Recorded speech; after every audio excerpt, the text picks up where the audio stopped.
ये कहानी आपको उस भयानक रात की सिहरन महसूस कराएगी जब एक बस ने उस जंगल का रास्ता चुना जिसे लोग मौत का रास्ता कहते थे।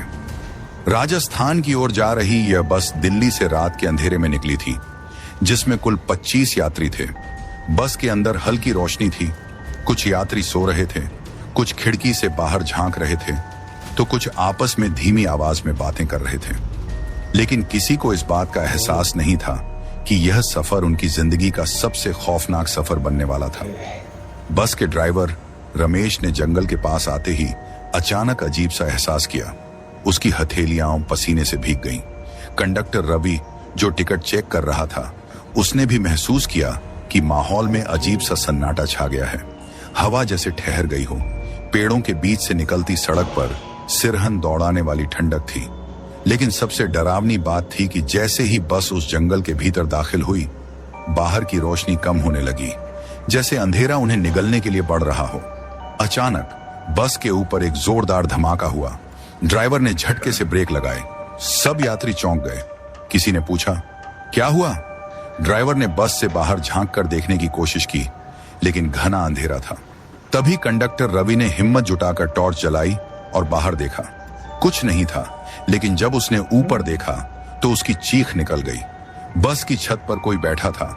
एक परछाई, लहराते बालों वाली, लाल आंखों से जलती हुई, सफेद साड़ी में लिपटी एक औरत। रवि के चेहरे का रंग उड़ गया। वह झटके से पीछे हटा और बोला, छत पर कोई है। ड्राइवर रमेश को यकीन नहीं हुआ, लेकिन तभी बस के अंदर यात्रियों में अफरा तफरी मच गई। किसी ने दरवाजा खोलने की कोशिश की, लेकिन वह जाम हो चुका था। तभी अचानक एक यात्री चिल्लाया, पीछे देखो। सभी की नजरें पीछे की खिड़कियों की ओर घूमी। खिड़की के शीशे पर लंबी नुकीली उंगलियां रेंग रही थीं। वो धीरे धीरे खिड़की पर खून से कुछ लिख रही थी। तुम बच नहीं सकते। अब बस के अंदर चीख पुकार मच गई। कुछ यात्री रोने लगे, कुछ प्रार्थना करने लगे। लेकिन इससे पहले कि कोई कुछ समझ पाता, एक तेज झटका लगा और छत से कोई चीज जोर से बस के अंदर आ गिरी। वो वही औरत थी। उसके चेहरे पर सड़ी गली त्वचा थी, आंखें कोयले की तरह जल रही थीं और उसके होठों पर एक डरावनी मुस्कान थी। उसने एक यात्री की गर्दन पकड़ ली और धीरे धीरे उसकी सांसें बंद होने लगी। देखते ही देखते वो यात्री नीला पड़ गया और उसकी लाश सीट पर गिर गई। अब लोग जान बचाने के लिए इधर उधर भागने लगे, लेकिन बस में कोई भी दरवाजा नहीं खुल रहा था। हर तरफ बस चीखें गूंज रही थीं। चुड़ैल ने अगला शिकार बनाया, एक महिला जिसकी गोद में उसका छोटा बच्चा था। जैसे ही उसने महिला की तरफ हाथ बढ़ाया, बच्चा जोर जोर से रोने लगा। लेकिन तभी कुछ ऐसा हुआ जिसे देखकर सब दंग रह गए। बच्चे के रोने की आवाज सुनते ही चुड़ैल ठिठक गई। उसकी जलती हुई लाल आंखें उस मासूम की तरफ टिक गईं। बस के अंदर की दहशत भरी चीखें कुछ पलों के लिए थम गईं। जैसे ही वह महिला अपने बच्चे को कसकर सीने से चिपकाने लगी, चुड़ैल ने अपनी नुकीली उंगलियां उसकी गर्दन की ओर बढ़ाईं। लेकिन तभी अचानक बस की बत्तियां तेज झपकने लगीं। एक अजीब सी शक्ति पूरे माहौल में महसूस की जाने लगी। बच्चे की आंखों से आंसू टपकते ही चुड़ैल दर्द से कराह उठी। उसने अपने सिर को दोनों हाथों से पकड़ लिया और चीखने लगी, जैसे कोई भयंकर तकलीफ उसे जला रही हो। बस के अंदर सभी यात्री यह नजारा देखकर हैरान थे। ड्राइवर रमेश ने घबराहट में बस स्टार्ट करने की कोशिश की, लेकिन इंजन किसी साजिश की तरह बंद पड़ा था। कंडक्टर रवि ने तुरंत अपनी जेब से नींबू मिर्च का एक पुराना टोटका निकाला, जिसे वह अपनी मां के कहने पर हमेशा अपने पास रखता था। उसने हिम्मत जुटाई और थरथराते हाथों से उसे चुड़ैल की ओर फेंक दिया। जैसे ही टोटका चुड़ैल के पैरों के पास गिरा, एक भयंकर विस्फोट सा हुआ और वह दर्द से चिल्लाकर पीछे हटने लगी। उसका शरीर भयानक रूप से ऐंठने लगा, मानो कोई अदृश्य शक्ति उसे नष्ट करने की कोशिश कर रही हो। बस के अंदर का माहौल और भयावह हो गया। यात्रियों को लग रहा था कि या तो चुड़ैल उनका अंत कर देगी या फिर ये बस इस जंगल की कब्र बन जाएगी। लेकिन तभी एक और अजीब घटना घटी। बच्चे ने अचानक अपने नन्हे हाथों से हवा में कुछ इशारा किया और उसकी मासूम आंखों से एक चमकीली रोशनी निकली जो सीधा चुड़ैल पर पड़ी। चुड़ैल की चीखें और तेज हो गईं। उसकी त्वचा झुलसने लगी, जैसे वह आग की लपटों में जल रही हो। बस के अंदर अब सन्नाटा था, सिर्फ चुड़ैल की चीखें गूंज रही थीं। यात्रियों की आंखों में भय के साथ साथ एक अनजान उम्मीद जागने लगी। ड्राइवर रमेश ने फिर से बस स्टार्ट करने की कोशिश की, और इस बार इंजन एक झटके से गड़गड़ाते हुए चालू हो गया। बस के इंजन के गड़गड़ाने की आवाज पूरे माहौल में गूंज उठी, लेकिन चुड़ैल की चीखें और भी भयानक होती जा रही थीं। उसकी जलती हुई लाल आंखें अब बच्चे पर गड़ी थीं, जिसने अनजाने में उसकी शक्ति को कमजोर कर दिया था। वह क्रोध में कांप रही थी, लेकिन उसके शरीर से धुआं उठने लगा था, मानो कोई पवित्र शक्ति उसे नष्ट कर रही हो। ड्राइवर रमेश ने घबराहट में एक्सीलेटर दबा दिया और बस झटके से आगे बढ़ी। सभी यात्री कांपते हुए अपने अपने कोनों में दुबक गए थे। किसी की हिम्मत नहीं हो रही थी कि वे पीछे मुड़कर देखें, लेकिन कुछ ही सेकंड बाद बस के अंदर एक भयानक झटका लगा। धड़ाम! ऐसा लगा जैसे किसी ने पूरी ताकत से बस को रोक लिया हो। चुड़ैल जो बस के बीचों बीच खड़ी थी, अब गायब हो चुकी थी। यात्रियों की सांसें हलक में अटक गईं। किसी को समझ नहीं आ रहा था कि अब आगे क्या होने वाला है। तभी बस के बाहर से किसी के पैरों की आवाज आने लगी, धीमी मगर भारी, जैसे कोई नंगे पैर जमीन पर घिसटते हुए चल रहा हो। कंडक्टर रवि ने खिड़की से झांक कर देखा और उसके होश उड़ गए। बस के चारों ओर सफेद कपड़ों में लिपटी हुई आकृतियां घूम रही थीं। वे इंसान नहीं थे, बल्कि अजीब से परछाई जैसे भूत थे, जो धीरे धीरे बस की ओर बढ़ रहे थे। रवि के मुंह से हल्की सी चीख निकली, ये क्या हो रहा है? एक बुजुर्ग यात्री जो अब तक चुपचाप प्रार्थना कर रहा था, अचानक बोल उठा, ये आत्माएं हैं। ये उस चुड़ैल के बस में फंसने से क्रोधित हो गई हैं। हमें जल्दी कुछ करना होगा, वरना हम सब मारे जाएंगे। लेकिन इससे पहले कि कोई कुछ कर पाता, बस के अंदर एक और यात्री की डर के मारे चीख निकल गई। सबकी नजरें पीछे की तरफ घूम गईं। वहां वही महिला थी जिसकी गोद में बच्चा था, लेकिन इस बार उसकी आंखें सफेद हो चुकी थीं और उसका चेहरा किसी मृत इंसान जैसा लग रहा था। वह धीरे धीरे अपने बच्चे के साथ ऊपर हवा में उठने लगी, जैसे कोई अदृश्य शक्ति उसे खींच रही हो। वह कांप रही थी, मगर उसके चेहरे पर दर्द था, जैसे वह कुछ कहना चाहती हो। तभी बच्चे ने फिर से रोना शुरू कर दिया। इस बार उसकी रोने की आवाज पूरे जंगल में गूंजने लगी, मानो कोई मंत्र उच्चारण हो रहा हो। चुड़ैल की चीखें फिर से बस में गूंज उठी। वह अब बस के दरवाजे पर खड़ी थी, मगर इस बार उसका रूप और भी भयानक हो चुका था। उसके लहराते हुए बालों से धुआं निकल रहा था और उसकी हड्डियां खड़खड़ाने लगी थीं। वह धीरे धीरे आगे बढ़ रही थी, मगर जैसे ही उसने बच्चे को छूने की कोशिश की, उसके हाथ झुलसने लगे। बस के यात्रियों ने देखा कि बच्चे के चारों ओर एक सुनहरी रोशनी थी। वह रोशनी तेज होती जा रही थी। चुड़ैल की आंखें अब भय से फैल गईं। उसने पीछे हटने की कोशिश की, मगर वह जैसे किसी अदृश्य जाल में फंस चुकी थी। ड्राइवर रमेश ने पूरी ताकत से गियर बदला और बस को तेजी से आगे बढ़ाने की कोशिश की, लेकिन जैसे ही उसने एक्सीलेटर दबाया, जंगल में तेज हवा चलने लगी। बस हिलने लगी, मानो कोई उसे रोकने की कोशिश कर रहा हो। और फिर बस जैसे ही आगे बढ़ी, उसके टायरों के नीचे से अजीब सी चीखों की आवाजें आने लगीं, मानो जमीन के नीचे कुछ दबा हुआ हो और बस के गुजरते ही तड़प उठा हो। यात्रियों की सांसें हलक में अटक गई थीं। चुड़ैल अभी भी दरवाजे पर खड़ी थी, मगर अब उसकी हालत बिगड़ती जा रही थी। उसकी चमड़ी जल रही थी, आंखों से खून बहने लगा था और उसकी आवाज पहले से भी ज्यादा भयानक हो गई थी। बस के अंदर का माहौल और खौफनाक होता जा रहा था। महिला अभी भी हवा में लटकी हुई थी। उसके होंठ फड़फड़ा रहे थे, मगर कोई शब्द नहीं निकल रहे थे। बच्चा अब चुप था, मगर उसकी आंखों से तेज रोशनी निकल रही थी। तभी अचानक चुड़ैल ने जोर से चीखते हुए अपनी पूरी ताकत झोंक दी और हवा में काले धुएं की तरह फैलने लगी।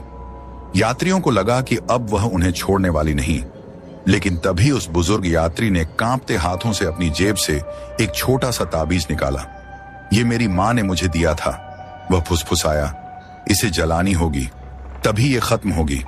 कंडक्टर रवि ने हिम्मत जुटाई और जेब से माचिस निकाल ली, मगर जैसे ही उसने माचिस जलाने की कोशिश की, हवा और तेज हो गई। माचिस की लौ बुझती रही। तभी बस के अंदर तेज कंपन हुआ और एक के बाद एक यात्रियों के मोबाइल फोन अपने आप ऑन होने लगे। स्क्रीन पर कुछ अजीब सी आकृतियां बन रही थीं, जैसे कोई भूतिया संदेश भेज रहा हो। चुड़ैल अब पूरी तरह जल रही थी, मगर मर नहीं रही थी। वह दर्द से चीख रही थी, लेकिन उसकी आंखों में नफरत थी। वह आखिरी बार किसी पर हमला करने ही वाली थी कि तभी बच्चा अचानक जोर से हंसा। हाँ, उसने हंसी भरी आवाज निकाली, मगर वह कोई आम हंसी नहीं थी। जैसे ही उसकी मासूम हंसी जंगल में गूंजी, पूरा माहौल एक झटके में बदल गया। पेड़ों से उड़ते हुए कौवे जमीन पर गिरने लगे, हवाएं थम गईं और वो सफेद भूतियां आकृतियां बस से दूर भागने लगी। चुड़ैल की चीख एक भयानक गूंज में बदल गई। उसका शरीर राख में बदलने लगा और उसकी जगह सिर्फ एक जलता हुआ कंकाल रह गया, जो धीरे धीरे हवा में घुलने लगा। बस के अंदर अचानक सब शांत हो गया। यात्रियों ने राहत की सांस ली, मगर किसी को यकीन नहीं हो रहा था कि यह सब सच में हुआ था या नहीं। महिला वापस जमीन पर गिर पड़ी, मगर उसके चेहरे पर अब कोई डर नहीं था। ड्राइवर रमेश ने तुरंत बस को एक्सीलेटर दिया और इस बार बस तेजी से जंगल से बाहर निकलने लगी। जैसे ही बस ने जंगल की सीमा पार की, सब कुछ एक झटके में सामान्य हो गया। हवा फिर से बहने लगी, मोबाइल स्क्रीन सही हो गए और सब कुछ वैसा ही लगने लगा जैसा पहले था। मगर सवाल यह था, वो बच्चा कौन था और उसकी हंसी में इतनी शक्ति कहां से आई? बस जंगल से बाहर निकल आई थी, लेकिन अंदर बैठे सभी यात्रियों के चेहरे पर अभी भी डर की लकीरें थीं।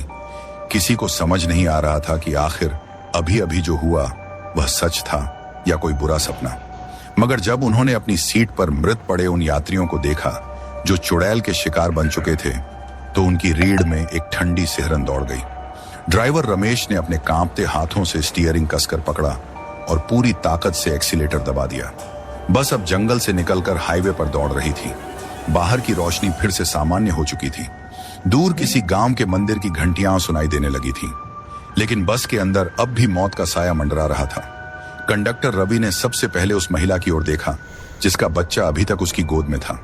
महिला बेसुध पड़ी थी, मगर बच्चा पूरी तरह ठीक लग रहा था। उसकी मासूम आंखों में अब कोई डर नहीं था, बल्कि एक अजीब सा सुकून था। ये बच्चा कौन है? रवि फुसफुसाया। कोई जवाब नहीं आया। तभी वह बुजुर्ग यात्री जिसने ताबीज निकाला था कांपती आवाज में बोला, यह कोई आम बच्चा नहीं हो सकता। इसकी हंसी ने उस चुड़ैल को खत्म कर दिया। कोई आम इंसान ऐसा नहीं कर सकता। बस के अंदर अब फुसफुसाहट शुरू हो गई। कुछ यात्री भगवान का नाम लेने लगे, कुछ ने बच्चे को गौर से देखना शुरू कर दिया। लेकिन तभी बस के अंदर अचानक ठंडी हवा चलने लगी। ड्राइवर रमेश ने घबराकर रियर व्यू मिरर में देखा और उसका खून जम गया। पीछे की आखिरी सीट पर कोई बैठा था, वही सफेद साड़ी, वही लाल आंखें, मगर इस बार वह मुस्कुरा रही थी। चुड़ैल मर चुकी थी, तो फिर ये कौन था? रमेश ने कांपते हाथों से बस की स्पीड और बढ़ा दी, लेकिन जैसे ही उसने एक्सीलेटर दबाया, बस के टायर से एक अजीब सी गड़गड़ाहट की आवाज आई और बस जोर से हिल गई। अब क्या हुआ? एक यात्री चिल्लाया। रवि ने खिड़की से बाहर झांका और उसकी घिघी बंद गई। बस हाईवे पर नहीं थी, बस अब भी उसी जंगल में थी। ये कैसे हो सकता है? एक महिला चिल्लाई। बस के सभी यात्री हैरानी से बाहर देखने लगे। चारों तरफ वही घना जंगल था, वही अंधेरा, वही डरावनी हवाएं। हम तो जंगल से बाहर निकल आए थे, तो फिर हम वापस यहां कैसे आ गए? ड्राइवर रमेश को महसूस हुआ कि उसकी आंखों के सामने अंधेरा छाने लगा है। उसके कानों में अजीब सी फुसफुसाहट गूंज रही थी। तुम बच नहीं सकते। तभी किसी ने जोर से चीख मारी। बच्चा अब अपनी मां की गोद में नहीं था। वह सीट पर अकेले बैठा था और उसकी आंखों से वही सुनहरी रोशनी निकल रही थी। तभी एक जोरदार झटका लगा और बस के सभी दरवाजे खुद ब खुद खुल गए। बस के अंदर हवा के झोंके नहीं, बल्कि कई परछाइयां घुसने लगीं। बस के अंदर एक अजीब सी ठंडक फैल गई थी। यात्रियों को लग रहा था जैसे कोई अदृश्य ताकत उनके शरीर में उतर रही हो। सबके चेहरों पर खौफ साफ झलक रहा था। कोई कुछ समझ पाता उससे पहले ही बस के चारों दरवाजे जोर से धमाके के साथ बंद हो गए। ऐसा लगा मानो अब बस खुद किसी दानवी शक्ति के कब्जे में आ चुकी थी। ड्राइवर रमेश ने कांपते हाथों से स्टीयरिंग को घुमाने की कोशिश की, मगर बस अपने आप आगे बढ़ने लगी, जैसे कोई अदृश्य शक्ति उसे चला रही हो। भगवान के लिए कुछ करो, एक महिला चीख उठी। बच्चा अब सीट पर चुपचाप बैठा था। उसकी आंखों में वही सुनहरी रोशनी थी, मगर इस बार उसके चेहरे पर एक हल्की मुस्कान थी। तभी बस के अंदर अंधेरा छा गया। ना कोई हेडलाइट काम कर रही थी, ना ही कोई मोबाइल की फ्लैशलाइट। चारों तरफ बस एक घना साया था जो हर चीज को निगल रहा था। यात्रियों की सांसें तेज हो गईं। किसी की हिम्मत नहीं हो रही थी कि वे कुछ कहें। तभी एक आवाज आई, धीमी मगर इतनी भयानक कि हर किसी के रोंगटे खड़े हो गए। तुम इस जंगल से नहीं बच सकते। रवि ने डरते डरते पीछे मुड़कर देखा। वही सफेद साड़ी वाली औरत अब बिल्कुल पास आ चुकी थी। मगर इस बार वह अकेली नहीं थी। उसके पीछे कई और भूतिया आकृतियां खड़ी थीं। जले हुए चेहरे, अधखुले मुंह, खोखली आंखें, वे सब बस को घेर चुके थे। हमें बचाओ, हमें यहां से निकालो, किसी यात्री ने रोते हुए कहा। बच्चे ने एक बार फिर हवा में हाथ हिलाया और फिर बस जोर से हिलने लगी, जैसे किसी ने उसे जकड़ लिया हो। बाहर अजीब सी हवाएं चलने लगी और अचानक सड़क पर एक विशाल मंदिर दिखाई दिया। जंगल के बीचों बीच एक प्राचीन मंदिर। बस वहां रोको, जल्दी, बुजुर्ग यात्री चिल्लाया। ड्राइवर रमेश ने पूरी ताकत लगाकर बस को मंदिर के सामने रोका। जैसे ही दरवाजा खुला, यात्रियों ने भागकर मंदिर के अंदर शरण ली, लेकिन जब उन्होंने पीछे मुड़कर देखा, बस अंदर से पूरी तरह खाली थी। ड्राइवर, कंडक्टर और बाकी यात्री सब गायब हो चुके थे। और सबसे भयानक बात, बस के अंदर वही बच्चा अब भी बैठा मुस्कुरा रहा था। और फिर बस धीरे धीरे अपने आप पीछे हटने लगी और घने अंधेरे में समा गई। मंदिर के पुजारी ने गहरी सांस ली और कहा, वे अब कभी लौट कर नहीं आएंगे। इस जंगल में जो फंसता है वह हमेशा के लिए इसी का हिस्सा बन जाता है। लेकिन सवाल यह था, क्या वे सच में मारे गए या अब वे भी इस जंगल के श्राप का हिस्सा बन चुके थे? मंदिर के बाहर खड़े बचे हुए यात्रियों के चेहरों पर हवाइयां उड़ रही थीं। कोई कुछ समझ नहीं पा रहा था। सबकी आंखें उसी दिशा में गड़ी थीं जहां बस अंधेरे में समा चुकी थी। जंगल की ठंडी हवाएं मंदिर की सीढ़ियों से टकरा रही थीं और कहीं दूर उल्लू की डरावनी आवाज गूंज रही थी। अब हम क्या करें? एक यात्री ने हकलाते हुए पुजारी से पूछा। पुजारी की आंखें गहरी चिंता में डूबी हुई थीं। उन्होंने आगे बढ़कर मंदिर के द्वार पर लगे एक पुराने त्रिशूल को देखा, जिस पर लाल सिंदूर लगा था। वे धीरे धीरे बोले, यह कोई साधारण जंगल नहीं है। यहां जो भी आता है उसे वापस जाने की इजाजत नहीं मिलती। यात्रियों का खून जम गया। तो हम भी फंस गए? एक महिला सुबकते हुए बोली। पुजारी ने लंबी सांस ली और गंभीर स्वर में बोले, एक रास्ता है, मगर वो आसान नहीं होगा। क्या रास्ता? रवि ने घबराते हुए पूछा। पुजारी ने धीरे से मंदिर की दीवारों की ओर इशारा किया। वहां कुछ अजीब सी नक्काशियां बनी हुई थीं। उन पर छोटे छोटे चित्र उकेरे गए थे। एक भयानक चुड़ैल, एक जलती हुई बस और एक रहस्यमय बच्चा जिसकी आंखों से रोशनी निकल रही थी। यात्रियों की आंखें फटी रह गईं। ये तो वही बच्चा है, रवि ने कांपती आवाज में कहा। पुजारी ने गंभीर स्वर में कहा, हाँ, यह बच्चा इस जंगल का रहस्य है। वही इसकी बुराई को रोक सकता है, मगर तुम लोगों ने इसे खो दिया। अब तक यात्रियों को समझ आ चुका था कि बस के अंदर जो कुछ हुआ वो सिर्फ एक घटना नहीं थी, वो किसी भयानक रहस्य का हिस्सा था। हमें उसे वापस लाना होगा, बुजुर्ग यात्री ने दृढ़ता से कहा। मंदिर की घंटियां अचानक जोर जोर से बजने लगीं, मानो किसी अदृश्य ताकत ने उन्हें छू लिया हो। पुजारी ने झटके से पीछे मुड़कर देखा और उनका चेहरा सफेद पड़ गया। मंदिर के अंदर की लौ एक झटके में बुझ गई। वे आ रहे हैं। पुजारी की आवाज इतनी धीमी थी कि मुश्किल से सुनाई दी, लेकिन यात्रियों के शरीर में एक ठंडी लहर दौड़ गई। कौन आ रहे हैं? रवि ने कांपते हुए पूछा। पुजारी ने गहरी सांस ली और धीमे स्वर में कहा, वे जो इस जंगल के रखवाले हैं, वे आत्माएं जो इसे छोड़ने नहीं देती। अगर हमें उस बच्चे को वापस लाना है तो हमें जल्द ही इस जंगल में लौटना होगा, इससे पहले कि अचानक मंदिर की जमीन जोर से हिलने लगी। भगवान के लिए जल्दी करो, एक महिला चिल्लाई। बुजुर्ग यात्री ने पुजारी का हाथ पकड़ा। हमें रास्ता बताइए, हम उसे लाकर रहेंगे। पुजारी ने आगे बढ़कर मंदिर की दीवार पर लगे एक पुराने लोहे के दरवाजे को धक्का दिया। वह जोर से चरमराया और एक संकरी अंधेरी सुरंग दिखाई दी। यह सुरंग जंगल के सबसे गहरे हिस्से तक जाती है, जहां बस गई थी, पुजारी ने समझाया। रवि, रमेश और बाकी बचे यात्री एक दूसरे को देखने लगे। वहां जाना आत्महत्या करने जैसा था, लेकिन उनके पास और कोई चारा नहीं था। हमें जाना होगा, रमेश ने हिम्मत जुटाकर कहा। सबने सिर हिलाया और फिर एक एक कर उस अंधेरी सुरंग में प्रवेश कर गए। मगर जैसे ही उन्होंने पहला कदम अंदर रखा, सुरंग के अंदर से बच्चों की हंसी गूंजने लगी। वही हंसी जो उस बच्चे की थी, लेकिन अब वह मासूम नहीं लग रही थी। अब उसमें कुछ भयानक था। जैसे जैसे यात्री उस अंधेरी सुरंग में बढ़ते गए, हवा और ठंडी होती गई। सुरंग की दीवारों पर नाखूनों से खरोंचे गए निशान थे। मानो किसी ने वहां से भागने की कोशिश की हो। बच्चों की हंसी अब और तेज हो गई थी, कभी पीछे से, कभी आगे से, कभी दाएं, कभी बाएं।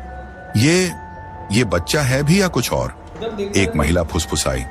बस चुपचाप आगे बढ़ो, बुजुर्ग यात्री ने धीरे से कहा। डर हमें और कमजोर बना देगा।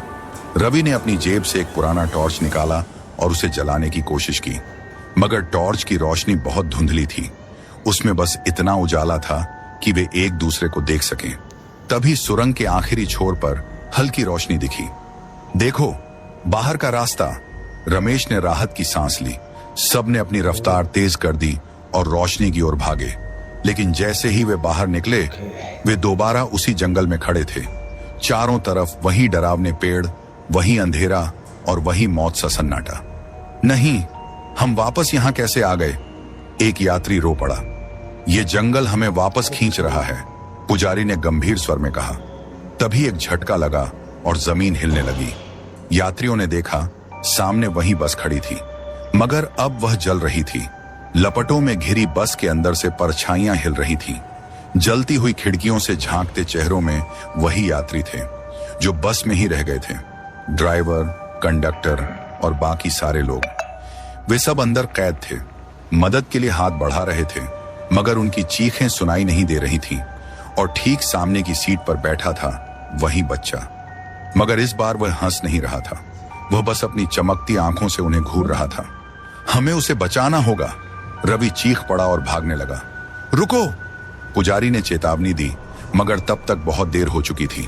रवि ने जैसे ही जलती हुई बस का दरवाजा खोला, अंदर से एक काली परछाई जोर से निकली और उसे अपने साथ अंदर खींच लिया। रवि की भयानक चीख गूंज उठी और फिर सब शांत हो गया। अब बस की खिड़की से एक नया चेहरा झांक रहा था।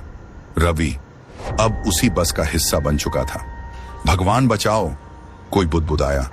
तभी बच्चे ने धीरे धीरे अपना सिर घुमाया और पहली बार उसने अपनी आंखें बंद कर ली। और तभी जंगल के सारे पेड़ जोर जोर से हिलने लगे। कुछ भयानक होने वाला था। पेड़ों की शाखाएं किसी जिंदा चीज की तरह हिल रही थीं, जैसे वे यात्रियों को पकड़ने के लिए बढ़ रही हों। जमीन के नीचे से अजीब सी आवाजें आ रही थीं, मानो कोई दबी हुई आत्माएं निकलने की कोशिश कर रही हों। बच्चे ने धीरे धीरे अपनी आंखें फिर से खोली, मगर अब उनमें सुनहरी चमक नहीं थी। अब वे पूरी तरह काली थीं, अंधेरे से भरी हुई। पुजारी ने थरथराते होठों से मंत्र पढ़ने की कोशिश की, मगर जैसे ही उन्होंने पहला शब्द कहा, हवा और तेज हो गई। किसी अदृश्य ताकत ने उन्हें जोर से धक्का दिया और वे जमीन पर गिर पड़े। ये बच्चा अब वही नहीं है, बुजुर्ग यात्री ने धीरे से कहा। अब यह जंगल इसे पूरी तरह अपने अंदर समा चुका है। तो अब हम क्या करें? रमेश ने हकलाते हुए पूछा। पुजारी ने कांपते हुए कहा, हमें इसे वापस इंसान बनाना होगा, इसके पहले कि यह हम सबको भी उसी बस का हिस्सा बना दे। तभी बस के अंदर कैद लोगों ने जोर जोर से कांच पीटना शुरू कर दिया। उनकी आंखों में दर्द और डर था। वे सब मुक्त होना चाहते थे, लेकिन जैसे ही किसी ने उन्हें छुड़ाने के लिए कदम बढ़ाया, बस अचानक हवा में उठने लगी। हाँ, जमीन से लगभग 3 फीट ऊपर पूरी बस हवा में झूल रही थी और उसके चारों तरफ एक काली धुंध घूम रही थी। ये कैसे हो सकता है? एक महिला चीख पड़ी। बच्चे ने धीरे धीरे अपना हाथ उठाया और तभी बस पूरी ताकत से जमीन पर आ गिरी। एक जोरदार धमाका हुआ और अंधेरे में से कुछ परछाइयां निकलकर हवा में तैरने लगी। वे परछाइयां उन यात्रियों की थीं जो अब तक मरे नहीं थे, लेकिन जिंदा भी नहीं थे। अब बहुत देर हो चुकी है, पुजारी ने आंखें बंद कर ली। बच्चे ने अब अपना सिर ऊपर उठाया और धीमे स्वर में बोला, तुम सबने इसे खुद पर लाया है। उसकी आवाज किसी इंसान की नहीं थी, वह गहरी, भयानक और अजीब तरह की थी। और फिर पूरे जंगल में चीखें गूंज उठी। क्या वे सब भी बस के अंदर कैद होने वाले थे? क्या कोई उन्हें बचा सकता था, या अब वे भी उसी शापित जंगल का हिस्सा बनने वाले थे? पेड़ों की टहनियां अब सांपों की तरह लहराने लगीं। उनके पत्तों से भयानक फुसफुसाहटें सुनाई देने लगीं, मानो कोई मंत्र जप रहा हो। बस के अंदर कैद लोगों की चीखें अब और तेज हो गई थीं, मगर सबसे डरावनी बात यह थी कि उनकी आवाजें अब इंसानों जैसी नहीं लग रही थीं। वे किसी और ही दुनिया की प्राणियों जैसी थीं। बच्चे ने अपनी काली आंखों से सबको घूरा और धीरे धीरे हवा में ऊपर उठने लगा। उसके चारों ओर गहरी काली धुंध लहराने लगी। यह अब इंसान नहीं रहा, पुजारी ने हकलाते हुए कहा, यह इस जंगल की आत्माओं का केंद्र बन चुका है। अगर इसे नहीं रोका गया तो हम सब। पुजारी की बात अधूरी रह गई क्योंकि अचानक बच्चा जमीन पर गिर पड़ा और एक जोरदार चीख निकली। पूरा जंगल कांप उठा। बस के अंदर कैद लोग अब छटपटाने लगे। उनकी आंखों से काले आंसू बह रहे थे और उनकी खाल सिकुड़कर किसी मम्मी जैसी हो गई थी।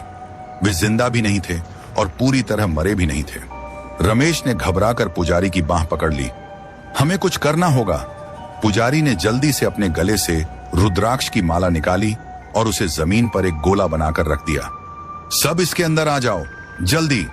यात्रियों ने बिना सोचे समझे दौड़ लगाई और गोले के अंदर घुस गए। तभी बच्चे का शरीर एक बार फिर हवा में उठा और उसकी आंखें वापस सुनहरी हो गईं। नहीं, पुजारी के चेहरे पर चिंता थी। यह कुछ और करने वाला है। और फिर एक जोरदार गड़गड़ाहट हुई। बस जमीन में धंसने लगी। हाँ, बस धीरे धीरे धरती के अंदर समाने लगी, मानो जंगल उसे निगल रहा हो। कैद यात्री अब मदद के लिए हाथ नहीं बढ़ा रहे थे, बल्कि वे एक एक कर अपने चेहरे पर एक अजीब सी मुस्कान लेकर अंदर समा रहे थे। वे इस जंगल का हिस्सा बन चुके थे। बच्चे ने अपना हाथ उठाया और तभी सब कुछ थम गया। जंगल की हवाएं रुक गईं, पेड़ों की सरसराहट बंद हो गई और फिर बच्चे ने एक गहरी सांस ली और जमीन पर गिर पड़ा। वह अब फिर से एक सामान्य बच्चा लग रहा था। ये क्या हुआ? एक यात्री फुसफुसाया। पुजारी ने कांपते हुए कहा, शाप पूरा हो चुका है। अब यह जंगल नए शिकार की तलाश करेगा। सबने पीछे मुड़कर देखा। बस गायब हो चुकी थी और बच्चा, वह अब भी वहीं पड़ा था, मगर अब उसके होंठों पर एक हल्की मुस्कान थी। क्या वह सच में मुक्त हो गया था या कुछ और होने वाला था? बच्चे की हल्की मुस्कान ने यात्रियों के रोंगटे खड़े कर दिए। कुछ क्षण पहले तक वह एक दैत्य की तरह हवा में तैर रहा था और अब वह एक मासूम की तरह जमीन पर पड़ा था। यह बदलाव अचानक कैसे हुआ? पुजारी ने कांपते हाथों से बच्चे के चेहरे को छुआ। उसकी त्वचा ठंडी थी, मगर उसकी सांसें चल रही थीं। हमें इसे अपने साथ ले जाना होगा, पुजारी ने कहा। अगर यह सच में मुक्त हो चुका है तो इसे किसी सुरक्षित जगह पहुंचाना जरूरी है। रमेश ने घबराते हुए कहा, पर क्या होगा अगर यह दोबारा? उसकी बात पूरी होने से पहले ही बच्चे ने अपनी आंखें खोल दी। इस बार उसकी आंखों में न काली गहराई थी न सुनहरी चमक, बस एक गहरा खालीपन था। आप लोग अभी तक यहां हो? उसकी आवाज में एक अजीब सी शांति थी जो यात्रियों को और डरा रही थी। पुजारी ने हिम्मत जुटाकर पूछा, बेटा तुम ठीक तो हो? बच्चा धीरे धीरे खड़ा हुआ और जंगल की तरफ देखने लगा। मुझे नहीं पता, वह फुसफुसाया, पर मुझे यहां से निकलना है। यात्रियों ने राहत की सांस ली। अगर बच्चा खुद जंगल से बाहर जाना चाहता था तो शायद शाप सच में टूट चुका था। चलो जल्दी यहां से निकलते हैं, बुजुर्ग यात्री ने कहा, इससे पहले कि कुछ और हो जाए। वे सब सावधानी से जंगल से बाहर जाने लगे। रास्ता वही था जिससे वे पहले आए थे, मगर इस बार जंगल अजीब सा शांत था, बहुत ज्यादा शांत। न पक्षियों की आवाज, न हवा की सरसराहट, मानो जंगल सांस रोककर कुछ देखने की कोशिश कर रहा हो। जैसे ही वे जंगल के किनारे पहुंचे, उन्होंने देखा सामने सड़क पर एक दूसरी बस खड़ी थी। बस! एक यात्री खुशी से चिल्लाया, अब हम बच गए। सभी जल्दी जल्दी भागकर बस की तरफ गए। ड्राइवर सीट पर एक आदमी बैठा था जिसने मुस्कुराकर दरवाजा खोल दिया। बैठिए, मैं आपको यहां से बाहर ले चलता हूं, ड्राइवर ने कहा। सबने राहत की सांस ली और बस में चढ़ने लगे, मगर तभी बच्चा दरवाजे पर रुक गया। क्या हुआ?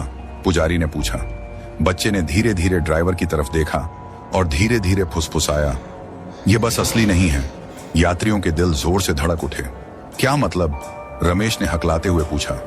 बच्चे ने बिना पलक झपकाए बस के अंदर देखा। यह वही बस है। सभी ने डर से बस के अंदर झांका और उनकी रूह कांप गई। बस की खिड़कियों में अब भी वही कैद आत्माएं दिख रही थीं, जो पिछले यात्रियों की तरह अंदर फंस गई थीं।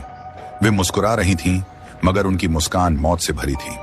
ड्राइवर की गर्दन धीरे धीरे घूमने लगी और फिर 180 डिग्री घूमकर उसने सभी को घूरा। उसकी आंखों में कोई सफेदी नहीं थी, बस गहरा अंधेरा शून्य था। बैठो।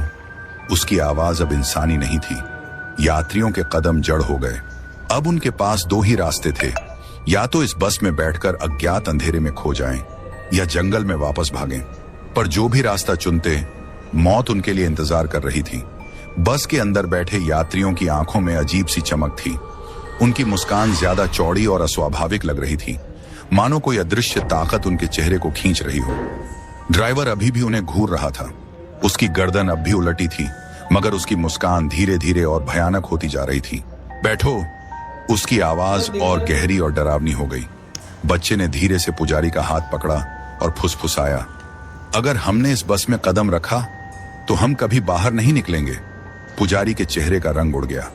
पीछे हटो, उन्होंने चिल्लाकर कहा, मगर तभी बस के अंदर से एक साया निकला। वह एक महिला थी, जिसकी आंखों से काला धुआं निकल रहा था और उसके होंठों से खून टपक रहा था।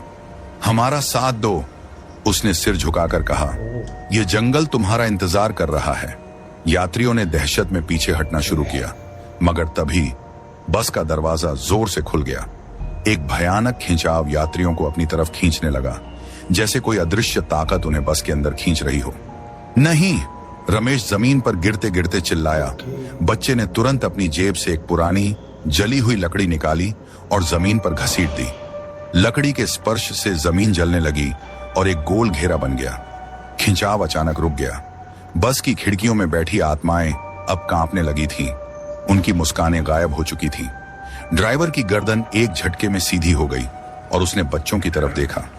तुम दोबारा लौट आए? उसकी आवाज में अब घबराहट थी। पुजारी को समझ नहीं आया कि ड्राइवर किसकी बात कर रहा था। कौन लौटा है? उन्होंने बच्चे से पूछा। बच्चे की आंखें गहरी हो गईं। मैं। बस की खिड़कियां जोर जोर से हिलने लगी। जंगल अचानक गरजने लगा, जैसे वहां कुछ और ही जाग गया हो। अगर यह सच है तो अब यह जंगल भी बच नहीं पाएगा, ड्राइवर ने धीरे से कहा। फिर बस अचानक आग पकड़ने लगी। चारों ओर से काले धुएं की लपटें उठने लगी और यात्रियों ने देखा बस का धातु रोंग पिघल रहा था। ड्राइवर की चमड़ी झुलसने लगी, मगर वह अभी भी मुस्कुरा रहा था।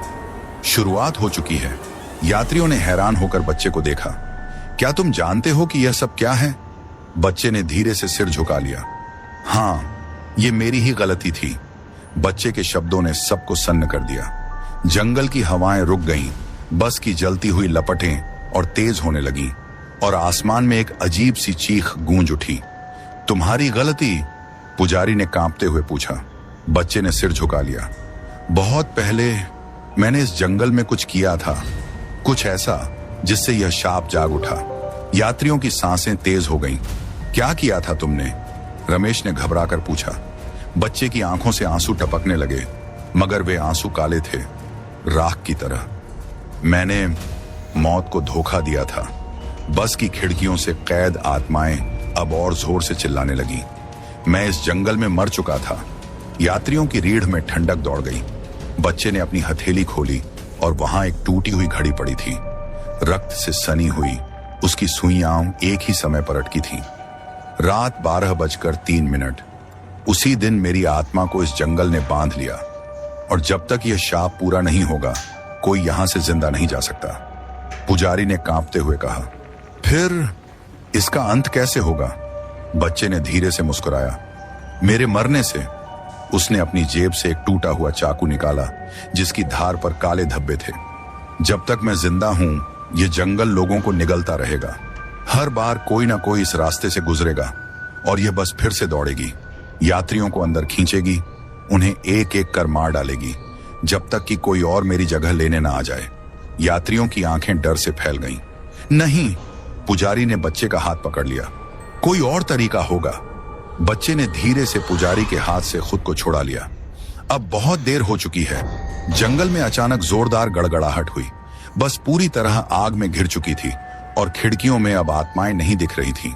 वे सब हवा में मिल चुकी थीं, एक भयानक चीख में बदलकर। बच्चे ने चाकू अपने सीने में उतार लिया। सब खत्म कर दो। एक पल के लिए सब कुछ रुक गया। फिर एक जोरदार विस्फोट हुआ।